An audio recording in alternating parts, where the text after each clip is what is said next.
ESPN 9 news में आपका स्वागत है और मैं हूं आपके साथ नेहा परिहार। तीनों राज्यों में यहां पर मुख्यमंत्री मिल चुका है।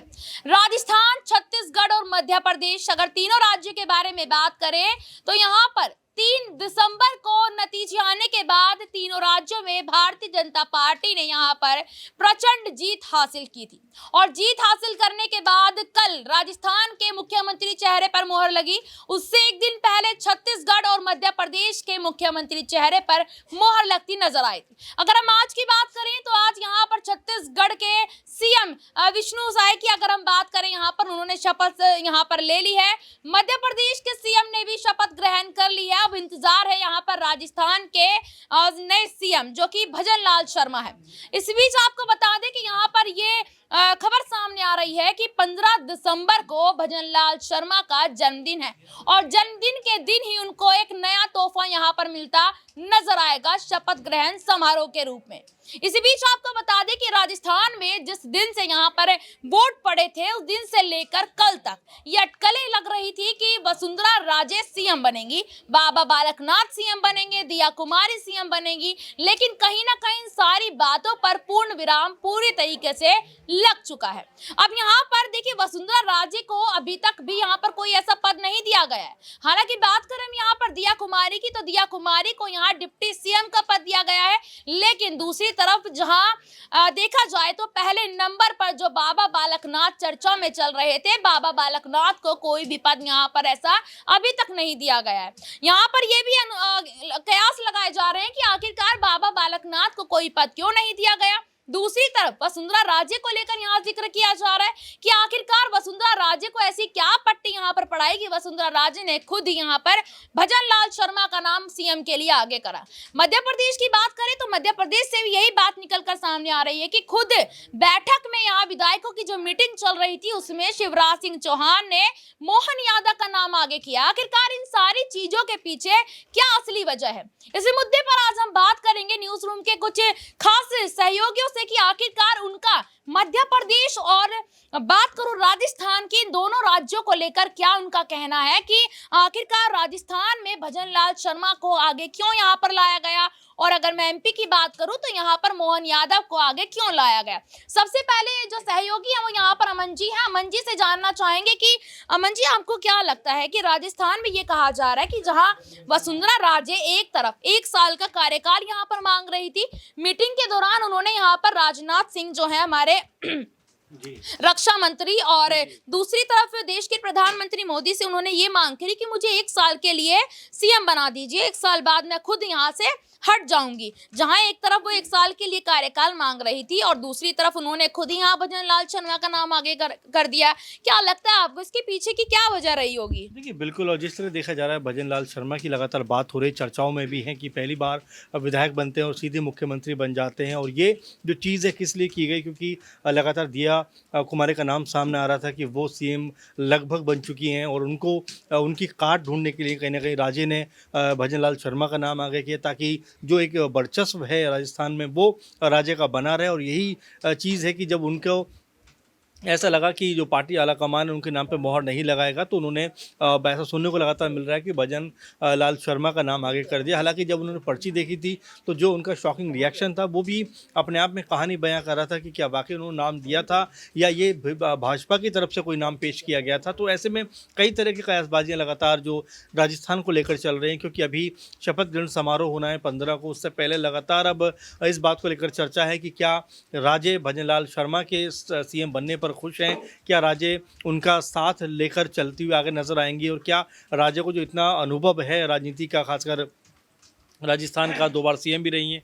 तो क्या वो अनुभव कहीं ना कहीं भजन लाल शर्मा के साथ में वो शेयर करती हुई नजर आएंगी। क्योंकि मुझे ऐसा लग रहा है कि भजन लाल शर्मा को बहुत शासनिक और प्रशासनिक अनुभव नहीं है, पहली बार विधायक बने, तो ऐसे में उनको अकेले दम पर सरकार चलाने में बहुत दिक्कतें आएंगी। और क्या राजे के बिना वो सरकार चला पाएंगे? मुझे लगता है बिल्कुल नहीं चला पाएंगे, क्योंकि अगर राजे का आप देखें तो पूरी तरह से जब परिणाम सामने आए उसके बाद तमाम सारे विधायक उनके घर पर पहुंच जाते हैं और ये संदेश देते हैं कि आधे से ज़्यादा विधायक जो है वो एक तरीके से राज्य के पक्ष में हैं। तो ये जो माहौल बना उससे साफ तौर पे ऐसा लगा कि अगर राज्य के पक्ष में अगर 70-75 विधायक हैं तो आप ये मान के चलिए कि उनके बिना सरकार चलाना मुमकिन नहीं है। तो क्या आपस में अब बातचीत हुई है? राजनाथ सिंह ने उनके साथ में बंद कमरे में जो बातचीत की है, किस तरह का जो उनके बीच में एग्रीमेंट हुआ है, तालमेल बैठा है, ये अपने आप में देखना दिलचस्प हो जाएगा आने वाले दिनों में। क्योंकि अब जब सरकार चलेगी तो सरकार की जो नीतियां हैं, सरकार का जो कार्य करने का ढंग है, उसमें राज्य का कितना सहयोग रहता है, राज्य कितना सहयोग करती हैं, ये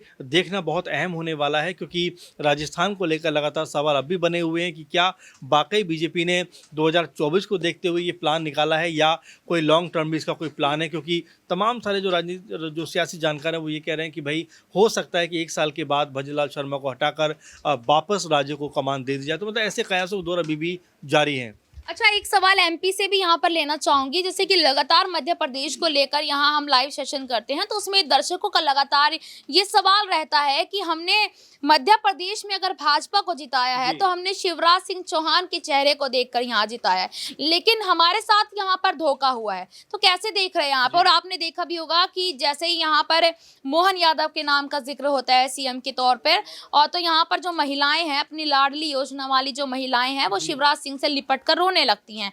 तो क्या वाकई में भारतीय जनता पार्टी ने मध्य प्रदेश और राजस्थान को लेकर गलत डिसीजन ले लिया? देखिए बिल्कुल, और ये तो बात आने वाले दिनों में साफ तौर पे साबित हो जाएगी। क्योंकि जिस तरह से तल्ख तेवर एक तरीके से मैं कहूँ कि शिवराज सिंह चौहान के भी नज़र आ रहे हैं कि मैं दिल्ली नहीं जाऊँगा, भीख नहीं मांगूंगा, ऐसे तमाम सारे जो बयान हैं ये इस ओर इशारा करते हैं कि हालांकि वो पार्टी के खिलाफ तो नहीं जा रहे हैं, लेकिन जो बयान उनके निकल के सामने आ रहे हैं वो ये बताते हैं कि जिस तरह से पार्टी ने उनकी अनदेखी की है, हो सकता है कि आने वाले दिनों में उनके जो बागी सुर हैं, जो बगावत है, वो निकल कर सामने आ जाए। और चूंकि अभी 2024 का इलेक्शन है और पार्टी का माहौल हो सकता है वो ख़राब नहीं करना चाहते हैं, इसीलिए अभी दबी ज़ुबान में ही सारी बातें बोल रहे हैं, खुलकर कोई बात नहीं कह रहे हैं। तो ऐसे में 6-8 महीने के बाद क्या वो भी पूरी तरह से खुलकर सामने आ जाएंगे? तो ऐसे कई सारे ऐसे सवाल हैं जो लगातार चर्चाओं में बने हुए हैं। क्योंकि वाकई आपने सही कहा कि मध्य प्रदेश में जो लाडली बहना योजना है उनकी, उसको लेकर महिलाओं में उनके प्रति एक अधिक लोकप्रियता थी। और जब वो अपना सीएम हाउस छोड़ कर जा रहे थे उस समय भी बहुत सारी महिलाएं वहां पर आ गई और वहां पर जो है शिवराज सिंह चौहान भी भावुक नजर आए।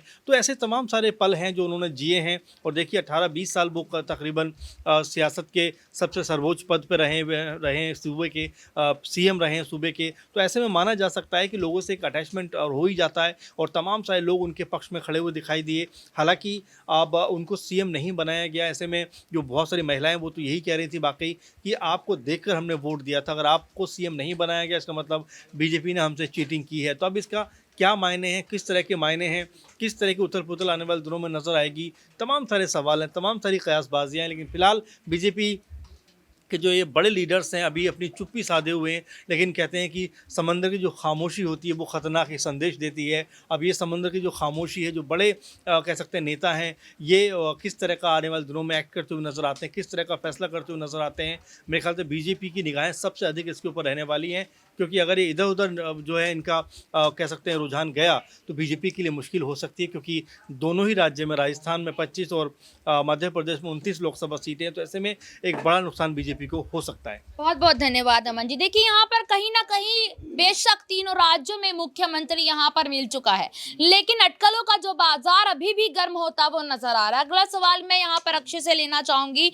अक्षय, क्या लगता है आपको कि यहाँ पर वसुंधरा राजे और शिवराज सिंह चौहान ने जो अपना पद, यानी कि मुख्यमंत्री का जो पद है, मुझे लगता है एक राज्य का सबसे बड़ा पद होता है, किसी दूसरे के हाथ में इतनी आसानी से कैसे सौंप दिया? क्या यहाँ पर भारतीय जनता पार्टी ने दोनों पूर्व मुख्यमंत्री को कोई ऐसी पट्टी पढ़ा दी या कोई बड़ी जिम्मेदारी देने की उनको बात कह दी कि उन्होंने अपना पद इतनी आसानी से किसी और को पकड़ा दिया?